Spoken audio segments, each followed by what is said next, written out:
equal rights for everybody are very important. Everybody would agree with that. Until you get to the right or the issue of gay marriage. Then it becomes a hot button issue. It's debated on political views even today.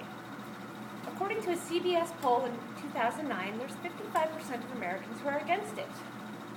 In fact, it's gone so far as to have a federal law, the Defense of Marriage Act, or DOMA, signed into effect in 1996. This law mandated that marriage had to be between a man and a woman. It also said that no state need to recognize a marriage in a state that sanctioned homosexual marriage, and it barred federal benefits from going to homosexual couples in state-recognized unions. This was a sad day for America because it was an unconstitutional event to forbid equal rights to citizens. In 2011, DOMA was overturned, it being ruled unconstitutional. However, this didn't change the views of many states.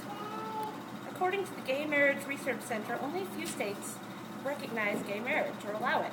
Massachusetts in 2004, Connecticut in 2008, Vermont in 2009, New Hampshire in 2010, and Washington, D.C. in 2010, which Washington, D.C. is not a state, but our nation's capital. Only New York and California, out of all 50 states, recognized gay marriages from other states. In California only before Proposition 8 was passed. Proposition 8 was actually overturned in February of 2012. However, I'm sure there's going to be many more Supreme Court hearings on this issue.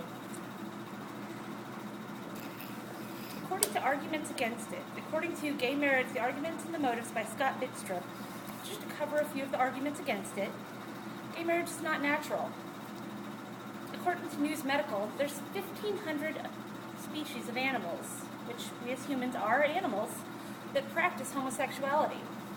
Yet homophobia is only found in one. Marriage is for procreation. Well, okay, what about childless couples? Infertile couples or old couples? Should they not be allowed to marry because they can't procreate? And what about the population control issue? Number 3. Homosexual marriage threatens the institution of marriage. This argument is illogical, to say the least, to say that any kind of marriage would threaten the institution of marriage. And if you really want to get into it, what about Britney Spears' 55-hour for fun marriage, or Kim Kardashian's 72-day publicity stunt, marriage? You know, that, to me, threatens the sanctity of marriage, people who take it so lightly, more than any homosexual union ever could. According to Why Christians Should Oppose Government Definition of Marriage, the states first got involved for racial issues in the marriage. Basically to not allow black people and white people to get married to each other. Denying equal rights to anyone is unconstitutional, and that has been proven. According to Privatized by Marriage by David Boas, to take the government out of marriage will put everybody on equal footing.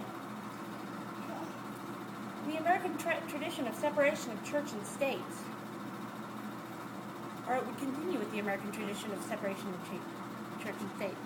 People cannot help who they are attracted to, who they fall in love with, and to deny rights based on sexuality is unconstitutional and wrong, just like it was to deny rights on the basis of the color of skin. Government should stick to the real issues, fixing the deficit, controlling the economy, right, and stay out of our bedrooms.